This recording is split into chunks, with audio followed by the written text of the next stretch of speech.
Vous êtes toujours sur Africa 24. Nous poursuivons notre émission. C'est la deuxième partie avec notre invité Lucien Métomo. Lucien qui est ancien Lion indomptable, double champion d'Afrique 2000 et 2002 et team manager de l'équipe nationale de U17 que nous retrouverons dans quelques instants. Et puis lui, il est journaliste au Messager. Il s'agit de Christian Chapmy, journaliste de sport et de culture qui est avec nous aussi et qui va débattre dans quelques instants dans cette deuxième partie.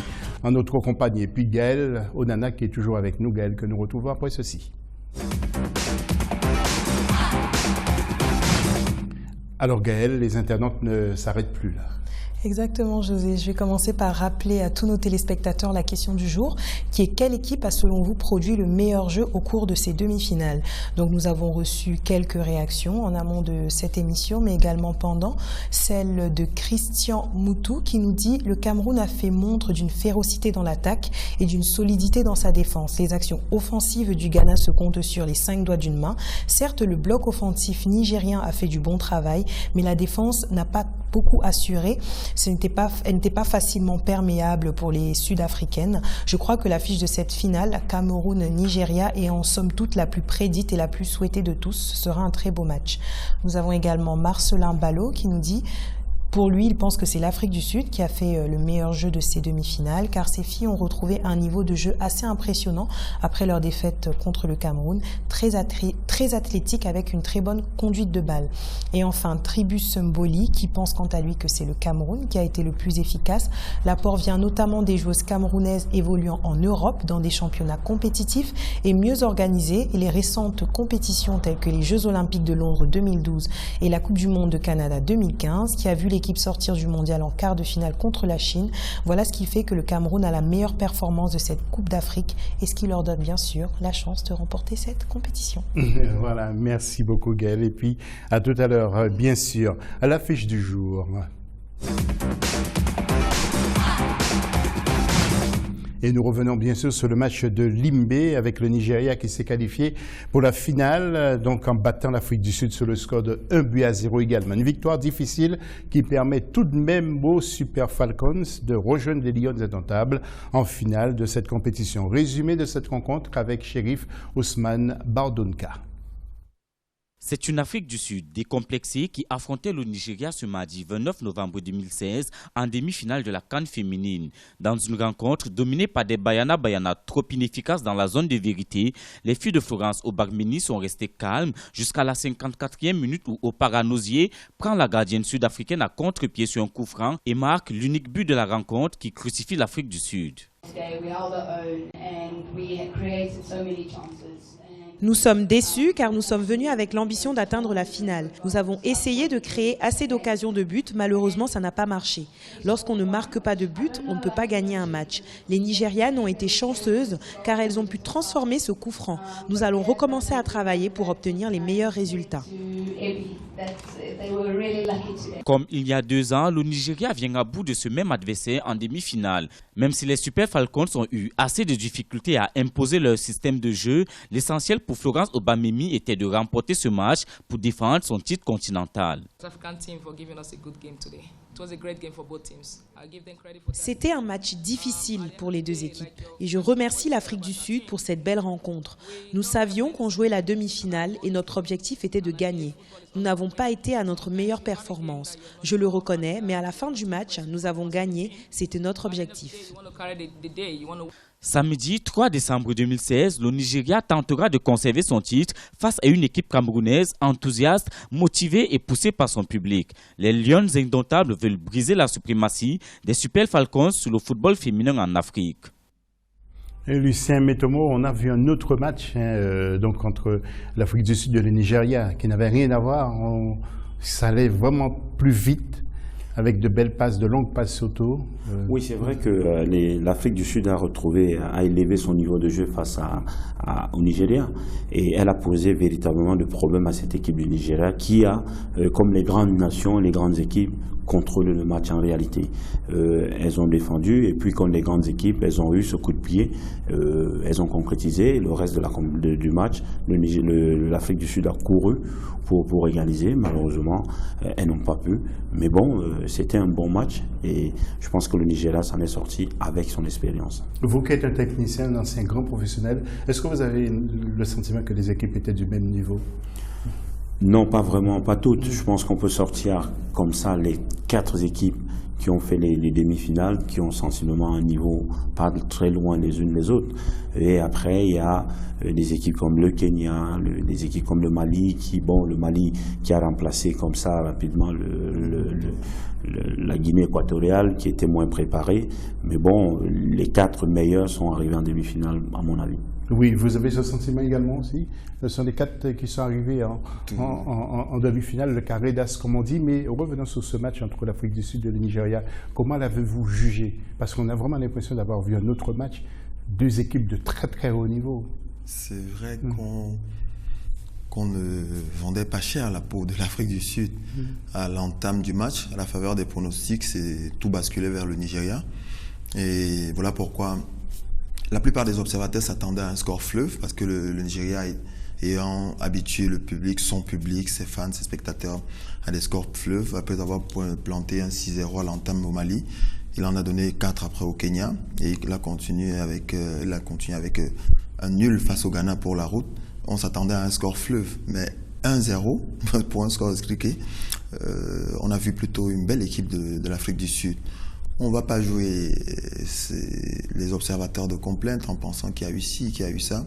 Il y a eu Van Eyck, Janine, la capitaine de Banyana, qui a tout fait, qui est allée au charbon, qui a motivé ses troupes, qui a opposé une résistance farouche aux attaquantes nigérianes qui sont presque restées bouche bée parce qu'on démarrait, on avançait, mais en face, on avait comme un mur de Berlin qui se hissait et qui empêchait toutes les offensives.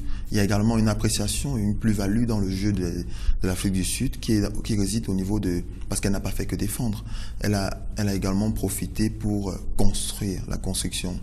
On passe entre les lignes, on évolue, même si après, le dénouement a été plus ou moins fructueux. Je pense que l'Afrique du Sud a donné une belle leçon de résistance à l'équipe favori qui est quand même le champion dans cette compétition, le Nigeria, mais qui lui montre également qu'elle aura fort à faire à l'équipe du Cameroun et il faudrait, pourquoi pas, s'inspirer de cette solidité et la résistance au niveau de la défense de l'Afrique du Sud et la férocité.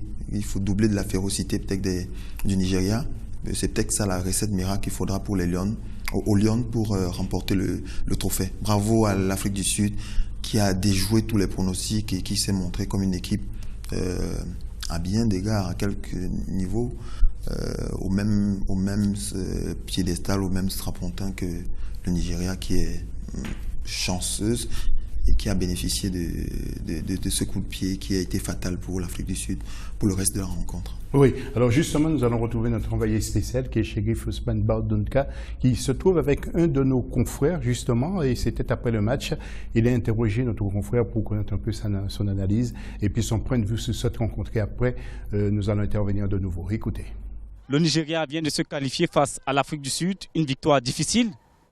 Une victoire très très difficile pour les Nigériennes parce que on n'a pas vraiment vu, on n'a pas vraiment senti l'équipe nigérienne qui a battu le Mali 6-0, qui a fait un match nul contre le Ghana un peu partout et puis qui a, disons, battu l'équipe kenyane 4-0. Aujourd'hui, je crois que le Nigeria, ils doivent se poser des questions. Ce n'était pas vraiment l'équipe nigérienne qu'on s'attendait à voir. Avant le match, les pronostics c'était le Nigeria 3, l'Afrique du Sud 0, le Nigeria 4, l'Afrique du Sud 0, des scores vraiment faramineux, mais on constate que ce n'était pas très ça. Et je crois bien que le coach du Nigeria, Florence Omagbemi, elle doit se poser des questions.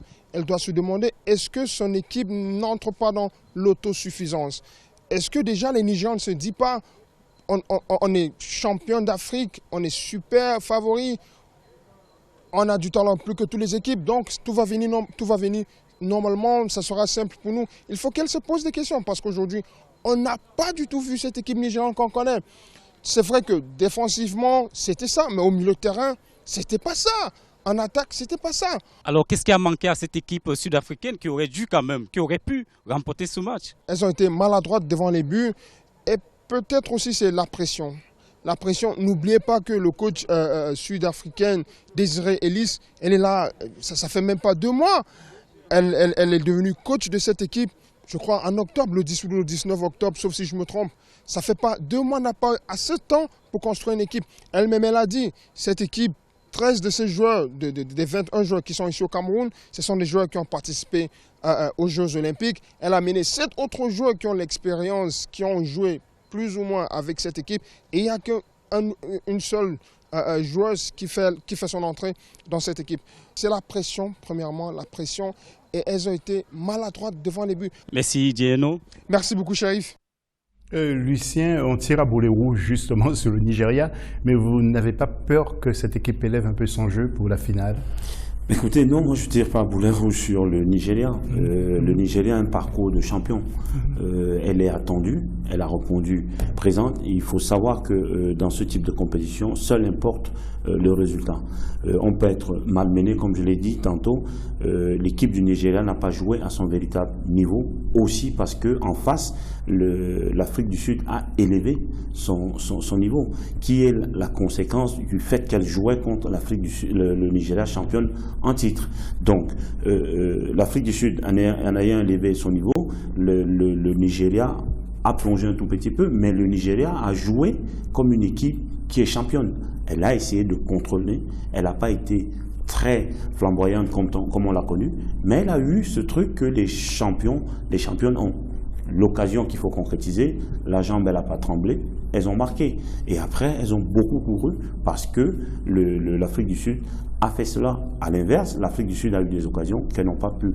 Mais du fait peut-être de l'importance du match, mais bon, au finish, le Nigeria est là où je pense elle avait souhaité cette équipe être, c'est-à-dire en finale. Le Cameroun, ça sera autre chose, on en parlera. Oui. Christian, vous pensez que les Lions resteront vierges? Sans jeu de mots. J'aime bien le jeu de mots. Non, c'est pas ça. Tout à l'heure, vous demandiez si le Nigeria ne veut pas hausser le niveau. C'est une championne d'Afrique. Elle est dans sa stature de championne. C'est quand même 9 fois. C'est 9 fois où elle a soulevé le trophée. Elle ne va pas bouder le plaisir de soulever le trophée au Cameroun. Et face aux Lions, ça va se jouer.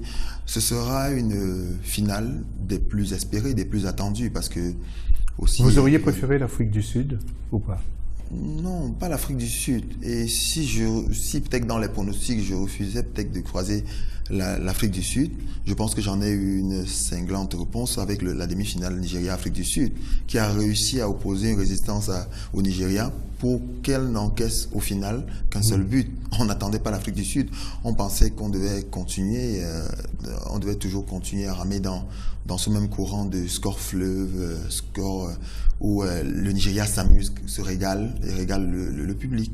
Je pense plutôt que je ne vais non plus tirer à boulet rouge sur la sélection nigériane, parce que ce serait prendre la chose sur le mauvais bout, c'est-à-dire penser que le score étriqué 1-0 face à l'Afrique du Sud montre que le Nigeria a baissé la garde. Alors, logiquement, les Lions vont rouler sur du velours. Non, ce serait une erreur fatale de le penser. Il faut continuer de se préparer et chaque match a sa spécificité, il faut le dire. Le bel engagement, le spectacle que les Lions offrent à leur public et offrent à ces férus du ballon, peut-être face au Nigeria, ce ne sera pas la même tactique. Et puis les Nigérianes jouent presque à domicile aussi, hein. Oui, tout à fait. Le Nigeria, c'est un pas, pays voisin, pays limitrophe. Elles se sentent chez elles parce que si vous avez vu, vous avez lancé un coup d'œil dans les travées du stade de Omnisport de Limbe, il y a un public qui supporte le Nigeria. Et ce public-là va monter sur Yaoundé? Effectivement, ce public vient du Nigeria. Des gens ont pris des... Et ça crée, j'ai l'impression que ça fait... Ils font la fête, hein. Ils font la fête. Il faut simplement se rendre au village de la Cannes pour voir comment le Nigeria, et comme le Nigeria, le groupe B a été logé dans une zone consonance anglophone, et ça fait l'affaire des Nigériennes qui sont déjà de plus en plus bien impliquées. Il y aura l'opposition des oppositions sur le terrain, mais aussi dans les tribunes. Tout à fait. Ce ne sera pas un stade omnisport Amadou Ahidjo noir de monde, uniquement des spectateurs. C'est vrai que la force du nombre va donner pour favoris les supporters des Lions, mais il y a à côté les supporters des Super Falcons qui, pour d'aucuns, sont en train de préparer le voyage de Lagos. Ça va être chaud. Pour Yaoundé, ça va être chaud. Ça va être très très chaud. L'instant web, justement.